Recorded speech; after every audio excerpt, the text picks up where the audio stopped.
এই সংক্রান্ত এমন একটি খবর কিন্তু পাওয়া যাচ্ছে বিভিন্ন সূত্র মারফত, এবং এ সংক্রান্ত বিজ্ঞপ্তি প্রকাশ করতে পারে কেন্দ্রীয় সরকার।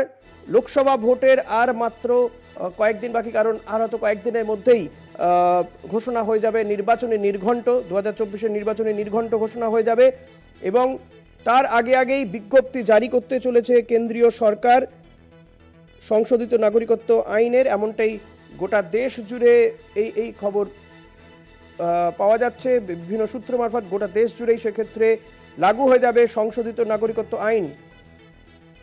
এই বিষয়টাকে যখন তৃণমূল কংগ্রেস বা অন্যান্য রাজনৈতিক দল তারা বলছেন যে আবারও এই নাগরিকত্ব আইন বা এই বিষয়ে বিজ্ঞপ্তি জারি করে কেন্দ্রীয় সরকার ভোট বৈতরণী পার হতে চাইছে, বা এবং তখন কিন্তু বিজেপি এই বিষয়টাকে কিভাবে দেখছে, রাজ্য বিজেপির সভাপতি সুকান্ত মজুমদার ঠিক কি বলেছেন শোনাবো।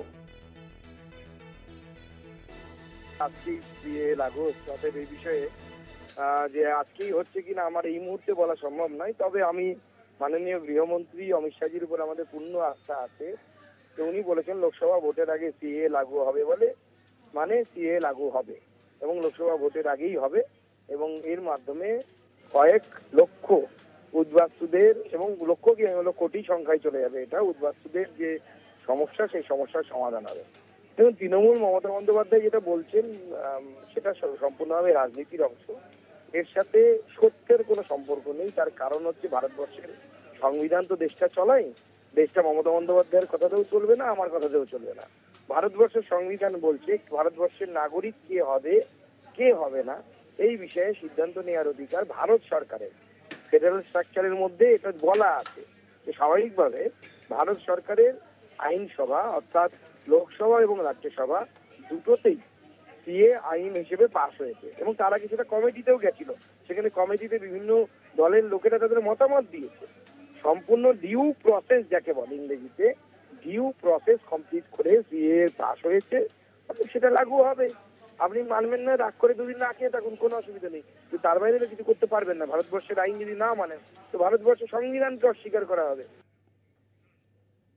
2019 সালে দ্বিতীয়বার ক্ষমতায় এসে সিএ পাশ করিয়েছিল কেন্দ্রে মোদী সরকার। এ নিয়ে কংগ্রেস নেতা সৌম্য আইচ কি বলেছেন আপনাদের শোনাবো।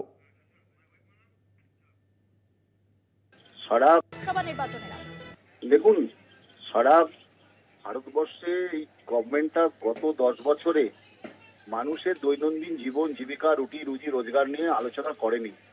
এদের একটাই কথা, সেটা হচ্ছে ধর্মের ভিত্তিতে মানুষকে বিভাজিত করো, প্রলোভিত করো, দুটো সম্প্রদায় বিভাজন করো। আজকে ভোট এসে গেছে, সিএ এর মতো একটা ইস্যুকে নিয়ে এসে যেখানে প্রচুর অনেক ত্রুটি, সেখানে সিংহলি বুদ্ধিস্টদের ব্যাপারে কোনো বলা নেই, সেখানে আপনার অন্যান্য দেশের ইসলামিক কান্ট্রির কিছু বলা নেই, সেখানে আপনার কিছু দেখা যাচ্ছে তো ওখানে আমাদের ভুটানের বুদ্ধিস্টদের সম্বন্ধে কিছু বলা নেই, বলে আসলে মানুষকে বিভাজিত করছে। বিভাজিত করে